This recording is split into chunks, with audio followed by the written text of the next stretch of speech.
Ito yung mga post na natapos nila kahapon. Hindi ko na video yung pagagawa nila kahapon, si busy ako rin kahapon. Bumili na rin ng bakal, yero. Yan.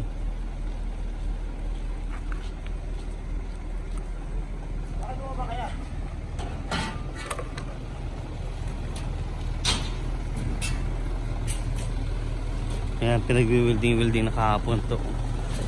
Pinag-welding na.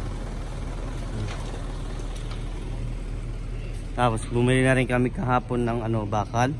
Ito yung mga biniling bakal kahapon. Yan. Ito yung mga biniling kahapon na bakal. At saka yung yero. Yung yero kulang pa yan. Yung yero kulang pa yan. Hindi pa masyado nabili lahat. Yan. Kaya paghintay-hintay lang tayo. Tapos ito yung mga kasamahan ko ngayon. Ito yung mga nagawa ng bahay. Yung pinaka ng workshop. Sa Arabic, workshop. Yan. Unti pa lang, wala pa masyadong natapos. Pero unti-unti, malapit-lapit na po kami matapos itong aming ginagawa. Kaya maghintay-hintay lang.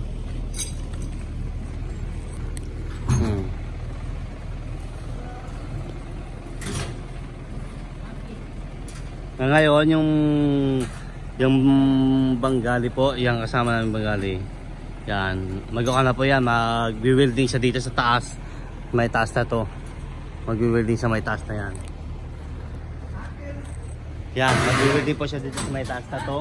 Lahat yan, nalagyan niya na ng bubong para madali na matapos at lagyan na ng yero. Yan. Kaya lapit-lapit na rin na matapos ang aming ginagawang workshop dito. Maghintay-hintay lang tayo paano ang magiging sitwasyon.